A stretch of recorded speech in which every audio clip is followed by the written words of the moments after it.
Hello, movie lovers. Welcome to Does It Hold Up? I'm Adam, and we go over the box office every single week here on the channel. Every Tuesday, a new video comes out, but we did take the last 2 weeks off because of the holidays happening here in the States, so we have a lot to cover. Want to jump right into it? We're going to go back a couple weeks to look at the opening weekend of December 22nd to December 24th.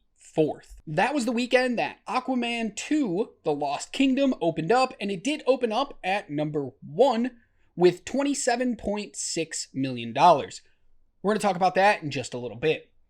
In second place that week was Wonka in its second week with $18 million. In third place was Migration, new to the list with $12.4 million. Anyone But You came in fourth, also new to the list with just over $6 million. And Solar Part 1 Ceasefire, new as well, came in fifth place with $5.6 million. In sixth place, new to the list, was The Iron Claw with $4.8 million. Hunger Games drops all the way to seventh place that week with just over $3 million, but it had made $152.3 million so far, so it was doing all right. In eighth place, in its third week, was The Boy and the Heron with just under $2.8 million. Another new movie on the list for December 22nd was Donkey with $2.7 million. It had made $3.6 million so far because it had come out earlier that week. And rounding out the top 10 for December 22nd through the 24th was Godzilla Minus One in its fourth week with $2.6 million and a 48% drop, but it's made over $40 million so far on a very low budget of somewhere around $10 to $15 million. It's doing really well. It's a little surprising to see how low of a box office a lot of those movies had, considering the Christmas season is usually a time that people go check out movies in theaters. You wake up, you open presents, you hang out with family for a bit. What do you guys want to do? Let's go check out a movie. But I think because Christmas landed on a Monday this year, the weekend prior might have been a little too busy for people. The movies that fell out of the top 10 during the December 22nd weekend was Poor Things after just 1 week, Christmas with the Chosen also after just 1 week, Renaissance, a film by Beyonce, after 3 weeks. We also had Napoleon drop out of the top 10 that week after 4 weeks, Wish also after 4 weeks, and Trolls Band Together after 5 weeks. It was a big weekend of movies going into the top 10 and falling out of the top 10. And now it looks like we can go ahead and jump forward to the next weekend, December 29th through the 31st, and let's see what the top 10 movies look like then. In first place, jumping back up, is Wonka with a $22.4 million gross, a 25% increase over that Christmas weekend, and as of that weekend, it had taken in $133 million. Aquaman fell to second place with $18.2 million, a 34% drop in its second weekend, which is a pretty good hold, but considering the fact that it opened so low, maybe it's not all that great. In third place is Migration with $17 million, a 37% increase. So 2 movies out of the top 3 had an increase over the previous weekend, looking pretty good at the box office. In fourth place, new to the list, was The Color Purple with $11.7 million. But by the end of this weekend, it had already brought in just over $44 million because it actually opened up on Christmas Day. So it had an entire week leading up to that weekend, and that could be why its opening weekend looked so low. Staying in fifth place was Anyone But You with another $8.7 million, a 46% increase in its second week. The Boys in the Boat comes in at sixth place with $8.4 million. It was new to the list, but also opened up on Christmas Day, so its total gross was just under $22 million by the end of the weekend. In seventh place was The Iron Claw in its second week with $4.6 million, only a 4% drop.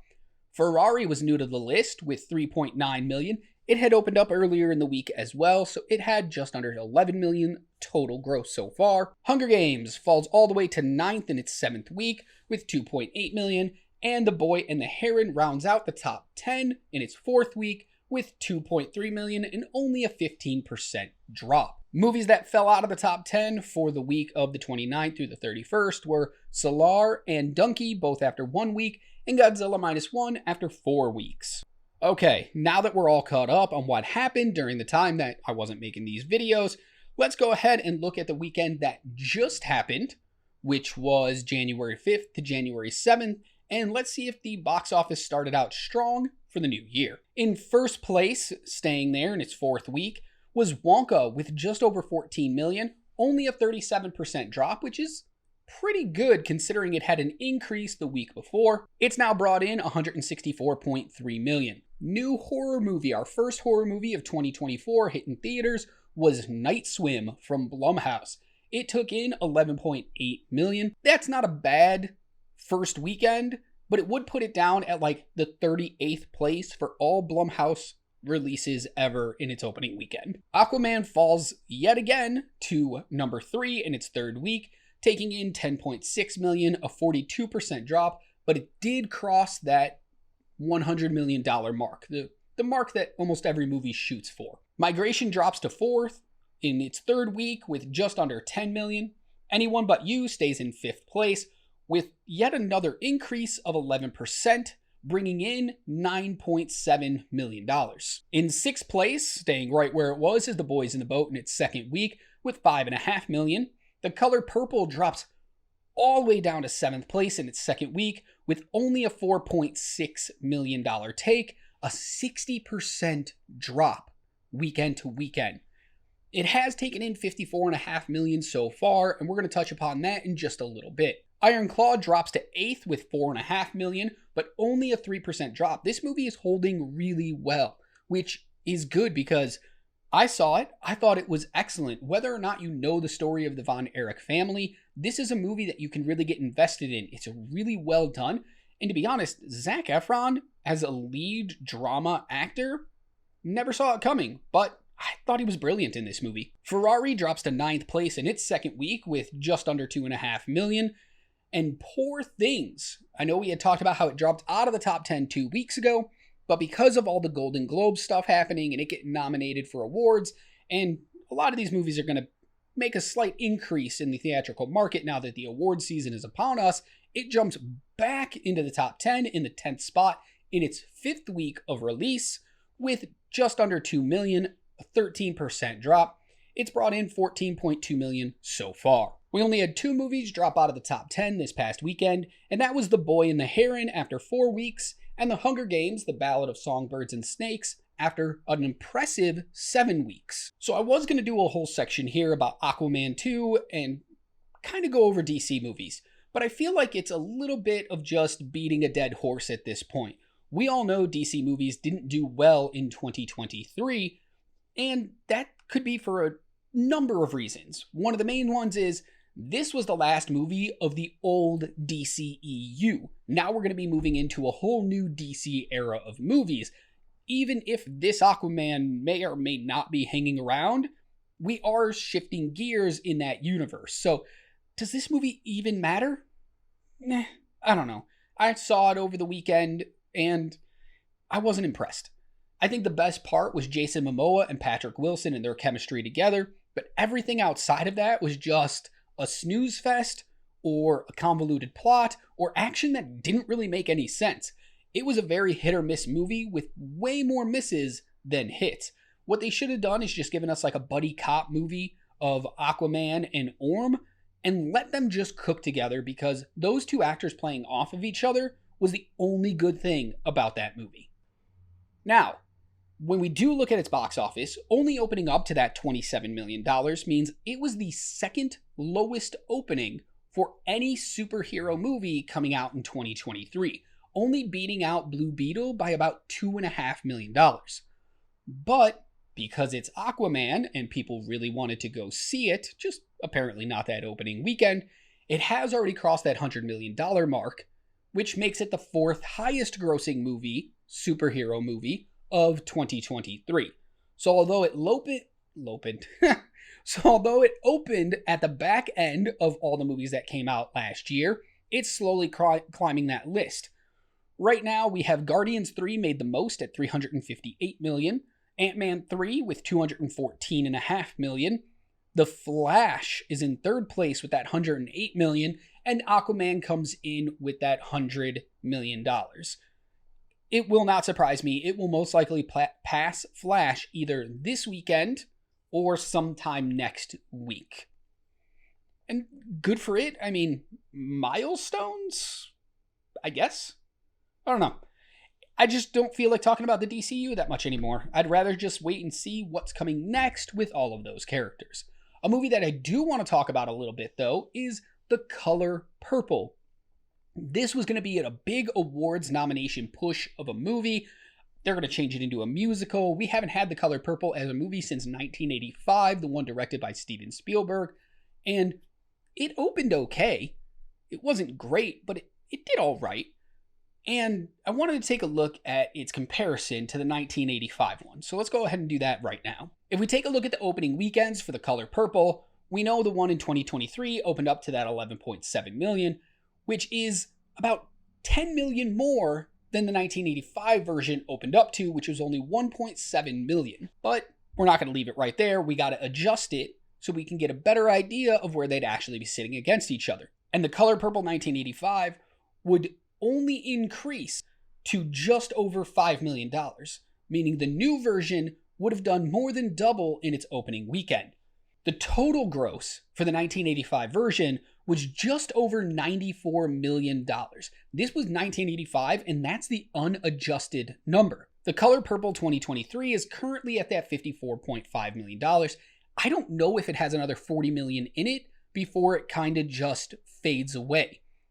And it gets even more embarrassing, and I don't know if that's the word to use, embarrassing. It gets a little more disheartening for the new version of the movie when we take a look at these adjusted numbers. Adjusted for inflation, the 1985 version would have made about $279 million. Obviously, that $54 million is very far off from that. I don't see this new one reaching over that $100 million mark.